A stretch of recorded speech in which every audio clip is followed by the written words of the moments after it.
How you all doing, guys? It's Dom here, and today I thought I'd do a nice little simple video where I'd just discuss my personal favourite legendaries from each set, starting with core and then going through each expansion. So without wasting any of your time, let's just get straight into core collection, and my three choices here were Supreme Atromancer, Black Marsh Warden and Wabberjack. So you may be thinking that's a bit of a weird mix, and I'll just go through each of them one at a time. So with Supreme Atromancer, the reason why I chose her is because I just really like Atronax, and a card like her goes really well in a deck like theirs, just because with Atronax decks usually you're having to play one card, so you then get an Atronax in hand or something else that summons another one, so you will be summoning quite a few creatures, meaning this direct burn damage is excellent. Not only that, it summons 3 units when she gets placed down. I mean, it only does 4 damage because it doesn't include her own summon.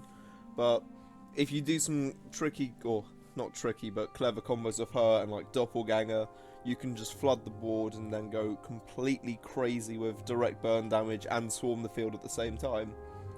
Next we have the Black Marsh Warden, and the reason why I like her is mainly just because it's Argonian Swarm. And Argonians are great. Swarm's my personal kind of style when it comes to card games. Usually just fill the board up as much as you can, just so you can stress your opponent out. But she's also got that thing where if you've got 7 or more Magicka, what she summons is a lot stronger, and this makes it a lot nicer when you're trying to remove cards or deal a lot more damage to their face. So a card like her is excellent. And finally, Wabberjack's just hilarious. Like, let's be honest, we always get a good laugh when your opponent plays Wabberjack, like, oh great, now the game's in RNG's hands. So they might be like, oh, we'll change our beloved Alduin into something else, and then it hits like Gerald Forager, or vice versa. And it's that fact where you don't really have any control over what it's going to do. Means that this could either completely screw over the player who's played it, or just completely give them the game. Right, now we'll be moving on to Heroes of Skyrim, where I've got a few very interesting choices here. We start with Swims at Night. Not really someone who's actually part of Skyrim, but was still as an expansion anyway. Brynjolf and Parthenax. So with Swims at Night, I thought this is just an excellent card for like Swindler's Markets decks, just because of his way that he buffs himself on 0-cost cards played. So let's say you've got your 3 Swindlers down, you've got Swims at Night down, you'll be gaining 3 health, dealing 3 damage, and then buffing this card up. And it's all those different kind of combos right there from one card that he gives you anyway, which the actual cost of the card's never going to be an issue. It's just really cool, really clever, and is definitely something that I do want to play sometime soon. Next we have Brynjolf, who kind of fits in for Drain or Pilfer decks. And the main thing that makes me like him is just how he kind of gives you extra Magicka.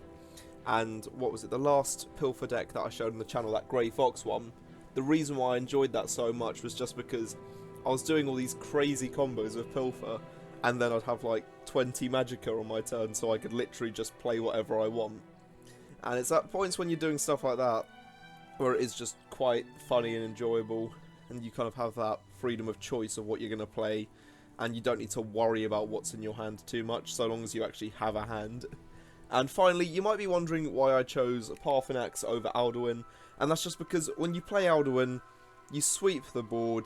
It's really good of an effect, obviously, but the issue is that he just always gets hit by removal. I mean, I know Parthenax ain't no saint to that either, but it's the fact that what he does is put shouts in your hand, so your opponent can't really tamper with them. Well, with Alduin, if he just gets removed the next turn, he can't get on his Dragon Resurrection effect, and if he does get away with it, you've pretty much kind of saved yourself the game, unless they themselves have an Alduin. Right, next we'll move on to Houses of Morrowind, which in my opinion is probably one of the best expansion packs, where we have Aspect of Hircine, Sophasil, and Unite the Houses.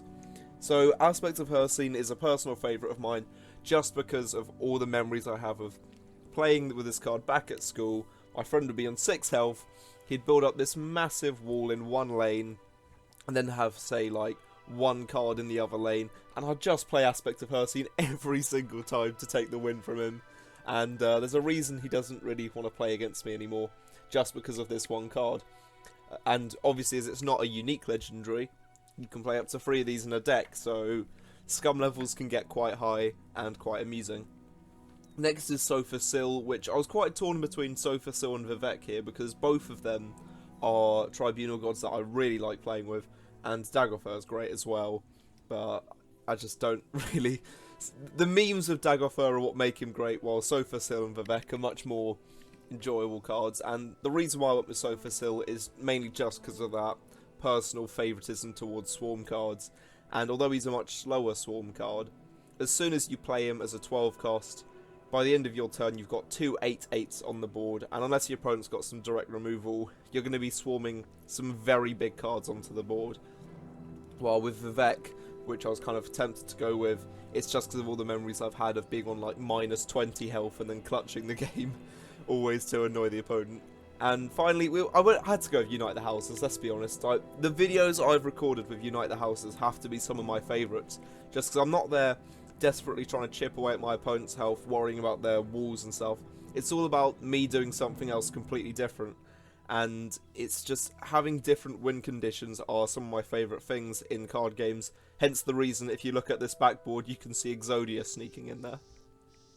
Right, so moving on to Alliance War, we have 3 cards again: Abner Farn, Lyris Titanborn, and the other Farn. I'll say that name wrong if I do, so like Clivius, Salivia. Yep, you don't want to hear me mispronounce names, so I'm just going to call her Lady Farn. So starting with Abner Farn, he is a 6-cost 5/5 who will copy the summon ability of one of your creatures. And it's just, an ability like this can be quite situational, and by situational I mean it can adapt to whatever situation you're in, either nabbing one of your abilities or your opponent's abilities, depending on what's the best for you in that moment. And just having that kind of choice when you play him is just something that I really like in cards, because it means that they're a lot less likely to be a brick.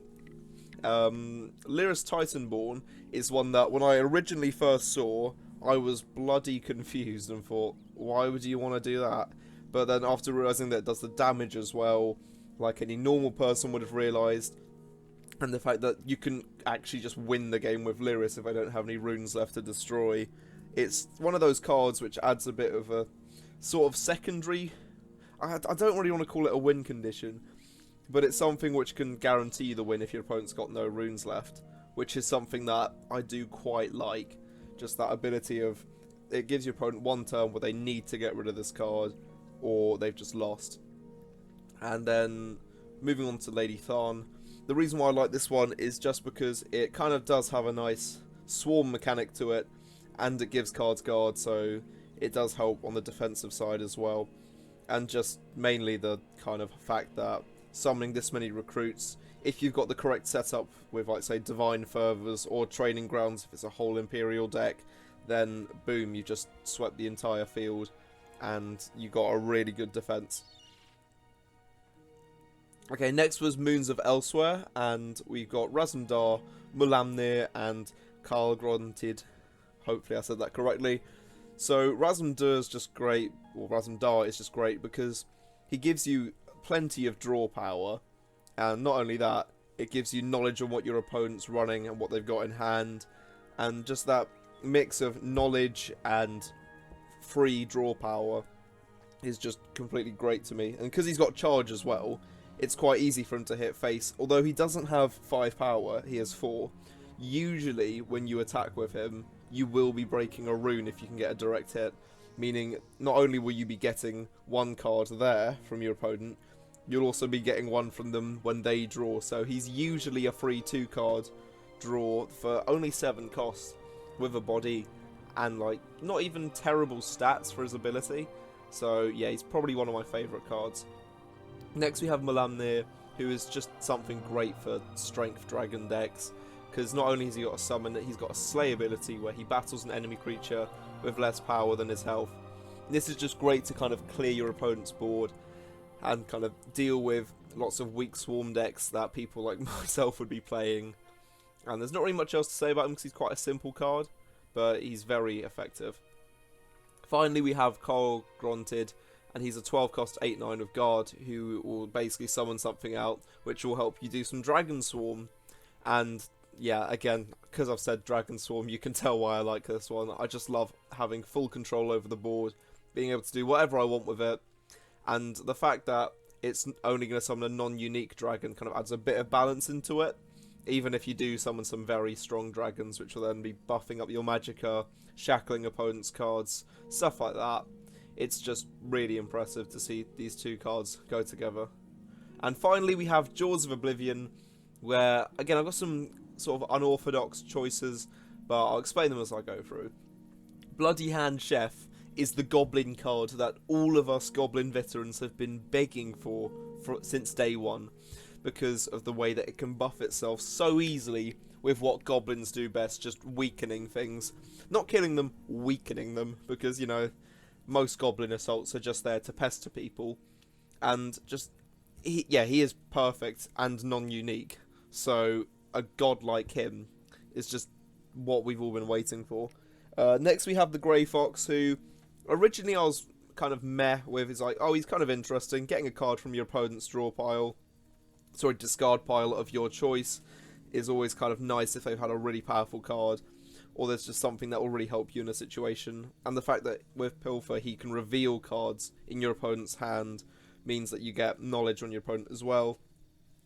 But just after that last week's video, I like him so much more because of all the kind of combos I got off with him. I mean, I know that was mainly Galen the Shelterer helping me with that, but it was still quite funny. And finally, we have Umriel the Unfeathered, where he's just quite a nice card because once he gets destroyed, he just comes straight back. And because it says leaves play, I don't know if it actually works with him being banished through cast through time, because that is technically leaving play, but it's because it doesn't mention center discard pile or last gasp. You know, he's definitely a very interesting card, and it's nice to have it something like that where when he gets destroyed, he just comes straight back. It's not too strong, and his health is quite low anyway for a 6 cost, so it does seem rather balanced. I mean, he's like Saisahan stat-wise, both two cards which have different ways of staying around, but have their own weaknesses. But that's going to wrap this video up. I hope you guys have enjoyed this. I want to know what your guys' favourite legendaries are from each set, so let me know in the comments, and I'll see you next time.